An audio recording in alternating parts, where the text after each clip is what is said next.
Assalamualaikum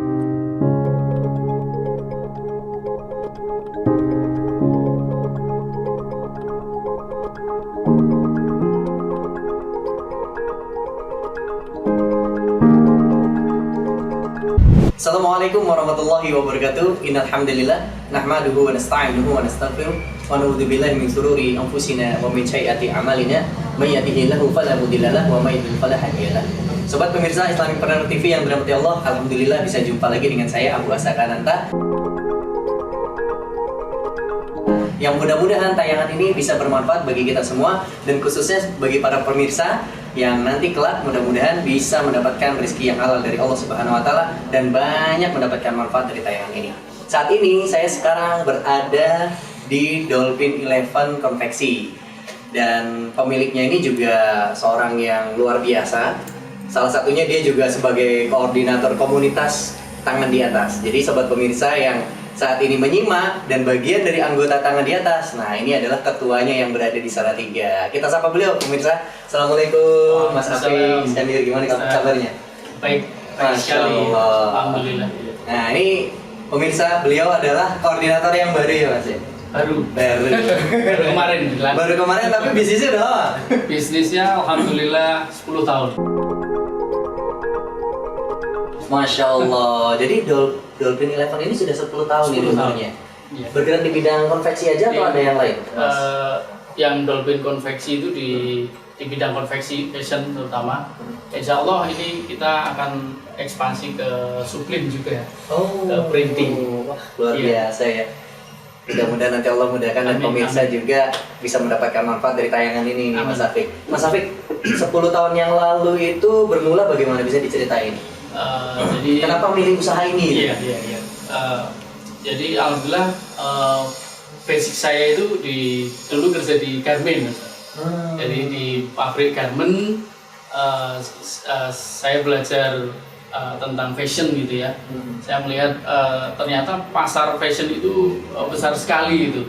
Di industri garment itu dulu tempat saya kerja itu bisa dia membuat target itu satu tahun itu 2 juta pieces. Masya Allah. Berarti marketnya di seluruh dunia besar sekali. Nah, dari situ saya ada keinginan untuk besok saya mau mandiri, saya mau buka bisnis seperti ini gitu. Jadi mau buka industri fashion juga. Berarti prosesnya di awal bekerja di garment. Bekerja di pabrik garment gitu. Berapa lama kerja di? Saya di pabrik garment itu 6 tahun. Oh, Masya Allah. Iya. Luar biasa, ilmunya sudah luar biasa dan ngelotok ya.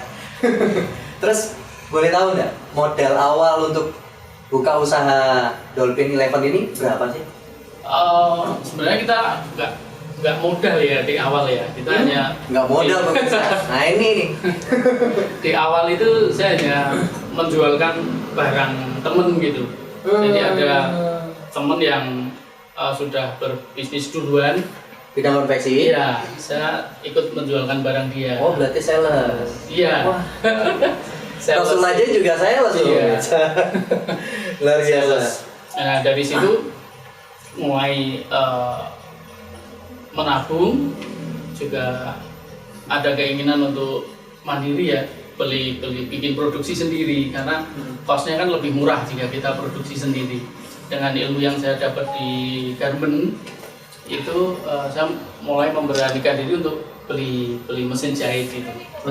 Alat-alat utama ya, mesin jahit. Dan itu saya nggak bisa jahit.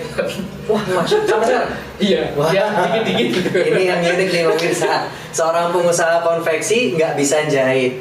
Sudah 10 tahun dan Masya Allah kita bisa lihat ya di belakang sini juga mesin jahitnya banyak dan juga ordernya sangat banyak. Inilah bagian dari kekuasaan Allah Subhanahu wa taala, ketika kun fayakun, Allah ingin memberikan apapun, insya Allah terjadi. Oh, kok nggak bisa jahit tuh gimana? Karena dulu di bagian garment juga bukan bagian jahit saya. Kebetulan saya di quality control. Jadi saya bagian ngecek kualitas ya. Tapi bukan di bajunya sih sebenarnya. Saya ngecek di kualitas kainnya. Jadi fabric quality control gitu. Masya Allah. Iya. Ini benar-benar luar biasa nih. Mungkin orang akan berpikir begini, Mas Afif. Orang kalau mau usaha itu ya harus tahu caranya. Misalkan kalau dia usaha jualan nasi goreng ya harus bisa masak nasi goreng gitu. Tapi kok kepikiran nggak waktu itu nanti usaha saya akan jalan atau tidak kalau saya nggak bisa jahit? Bagaimana memanage teman-teman yang di bagian jahit ini Mas Afif? Jadi boleh sedikit cerita ya Ustaz ya? Iya banyak ada apa? Dulu saya pernah sekali waktu itu dapat order Ustaz. Jadi dapat order blazer. Jadi Blazer ya? Iya blazer ya. Jasnya wanita. Padahal saya nggak bisa jahit, nggak punya mesin ini waktu itu. Jadi dari temen, Mas bisa nggak tolong buatin kayak gini? Ya karena mungkin Jiwa entrepreneurnya ada ya. ya insting jualannya Ya, insting jualannya. Jadi bisa lah, bisa gitu. Terus ya itu akhirnya saya lempar ke waktu itu saya nggak kenal konveksi ya. Saya lempar ke tailor itu. Jadi tailor itu penjahit satuan itu. Iya. Saya lempar ke Itu tailor. lebih mahal itu. Lebih ya? mahal. Dan di situ saya nggak untung ternyata. Karena masuknya ke tailor. Iya, maksudnya tailor. Tailor kan by design terus by request Iya, ya. dan dia ngerjainnya kan satu persatu, Satuan, satuan, jadi lebih mahal. Nah dari situ saya mulai belajar. Saya pergi ke tailor, kalau ada model baru, saya minta bikinin pola di sana. Di rumah saya bikin sendiri, saya duplikat. Oh masya Allah. Nah belajarnya dari situ, saya duplikat. Jadi setelah ada order yang sama, kita sudah punya patternnya gitu, sudah Iya. punya polanya, tinggal Iya, potong. Nah itu cerita lucu lagi Ustaz. Saya nggak punya penjahit, saya punya mesin tapi nggak punya penjahit. Ini lucu lagi. Lalu gimana tuh? Nggak punya mesin tapi saya nggak punya penjahit gitu. Dulu di kos-kosan gitu Ustaz. Jadi belum banyak gini ya di kos-kosan. Saya dompleng ke temen jahitnya gitu, dompleng ke temen. Jadi saya motong sendiri pakai pattern yang tadi saya copy dari tailor tadi. Iya. Saya potong, saya jahitin ke temen gitu. Jahitin ke temen, lama-lama mesin saya kasihkan ke temen sekalian. Oh, biar Iya, bermanfaat. biar bermanfaat.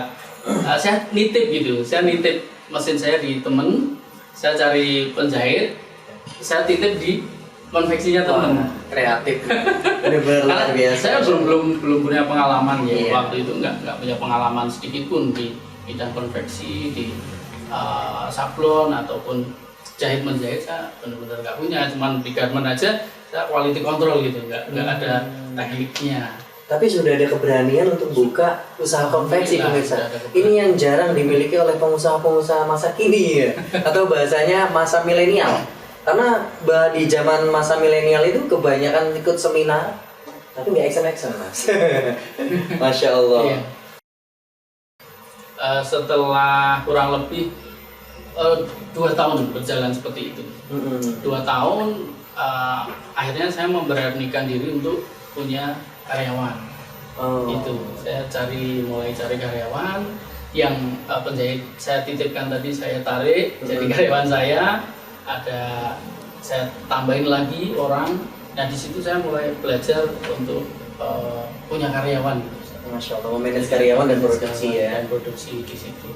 Dan akhirnya segala yang saya dapat di garment dan pengetahuan saya tentang konveksi yang sudah saya pelajari sebelumnya, ya saya terapkan di situ. Masya Allah. Sampai dengan sekarang ini. Masih ingat nggak ketika sudah memiliki pegawai, order apa yang pertama kali diasah atau diambil? Dulu susah ya cari order itu ya. Sekarang juga susah sih sebenarnya. Seharusnya bilangnya mudah gitu ya, biar lanjut nonton pemirsa. Tapi kalau tahu caranya jadi mudah. Nah itu sih pemirsa. Masya Allah. Kalau tahu caranya jadi mudah. Sama kita mengendarai motor, kalau tahu caranya jadi mudah. Lanjut Mas. Dulu order itu satuan. Jadi sebelum itu aja saya menerima permak ya. Oh, sampai nerima iya, permak? iya, karena kan saya belum tahu caranya nyari order kemana gitu. Karena awal mendirikan Dolphin ini saya menerima permak jahit gitu. Jadi nggak ganti resleting yang terus baju sobek gitu. Kantong bolong Iya. ya. Emang bolong sih ya. Ya jadi awal-awal seperti itu. Awal-awal seperti itu. Lama-lama juga belajar dari teman-teman juga gimana nih caranya dapat orderan. Oh harus kasih penawaran. Jadi buat proposal, Iya, buat gitu ya. proposal. Jadi saya bikin proposal, saya muter-muter ya sales tadi balik lagi ke sales. Saya harus jualan lagi sembari mikir produksi, saya jualan juga keliling-keliling. Oh, masya Allah. Iya. Apa produk yang pertama kali dibuat setelah punya karya? Baju kemeja. Kemeja. Iya. Karena dulu di garment itu saya produksi kemeja ya di sana ya. Produknya kemeja, jadi yang setahu saya ya tentang produksi kemeja gitu. Saya kayak kaos ini malah belum.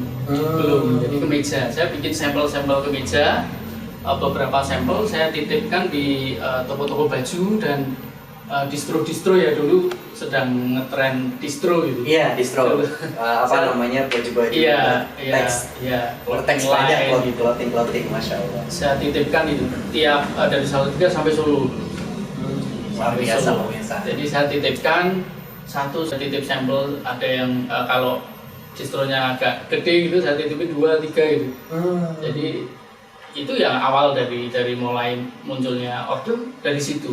Permintaan itu ya. Akhirnya mereka tanya, Mas bisa custom nggak? Bisa pesen nggak ini? Iya. Atau cuma jual baju jadi? Mau nggak mau kita terima, karena kita nggak ada orderan nih. Kayaknya ya mau nggak mau kita terima. Oh bisa kita terima ya. Sambil belajar, order mulai masuk itu dari sampel-sampel tadi, ada yang pesen 1, pesen 2, pesen 3 gitu. Masya Allah nih pemirsa. Berarti sampai sekarang masih jalan itu yang konsep seperti itu? Yang konsep seperti itu sekarang udah nggak relevan ya sebenarnya ya. Oh, bukan sudah zamannya? Iya, ya? udah nggak zamannya lagi. Sekarang sudah mulai beralih ke online. Oh, online. Iya. Okay. Online pre-order kita juga. Dan masih banyak sistem pengusaha punya distro yang pesan.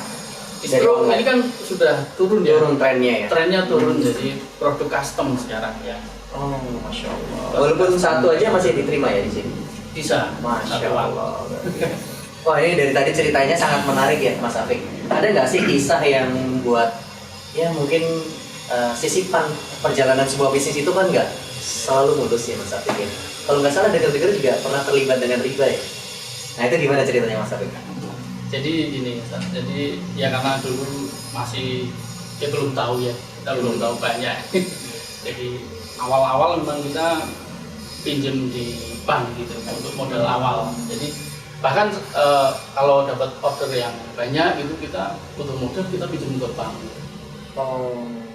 Ya alhamdulillah sampai sekarang ya masih ada sisa-sisa. Oh.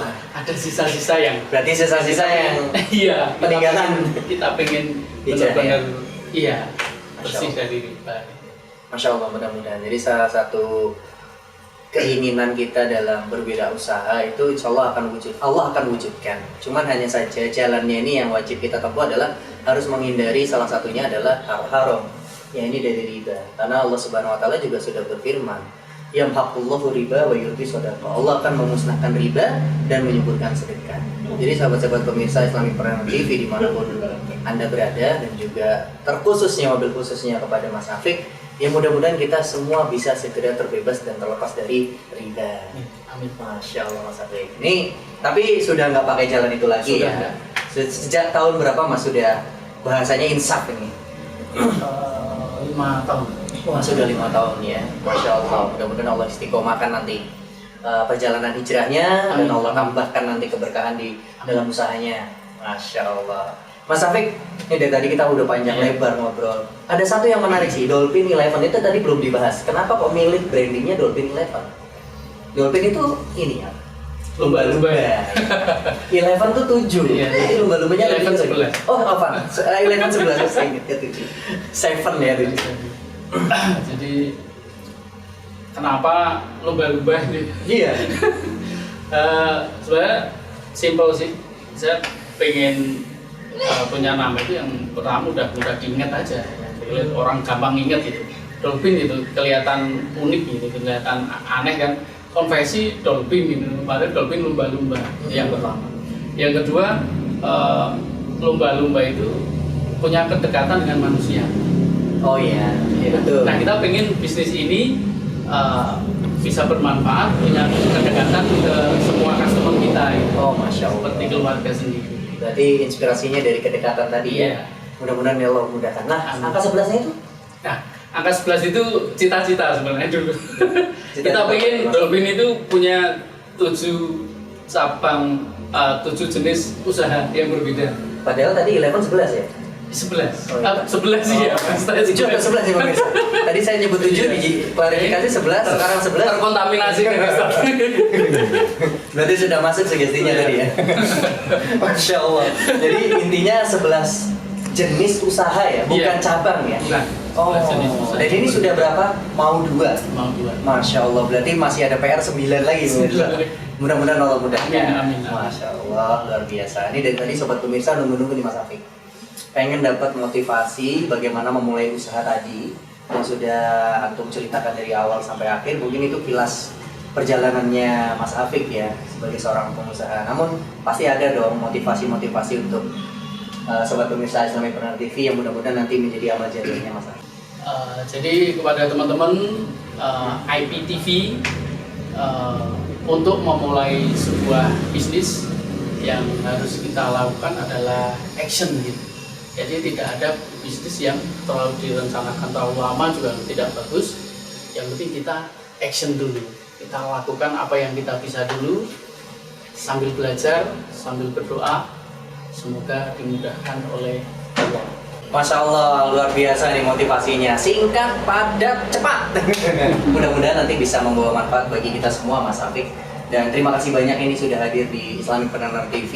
Sama-sama. Mudah-mudahan nanti tayangannya bisa mendapatkan subscribe yang luar biasa. Amin. Dan juga Amin. banyak pemirsa yang mendapatkan manfaat dari kisahnya Mas Afiq Iskandar, pemilik dari Dolphin 11 Konveksi. Terima kasih banyak. Assalamualaikum warahmatullahi wabarakatuh. Assalamualaikum warahmatullahi wabarakatuh.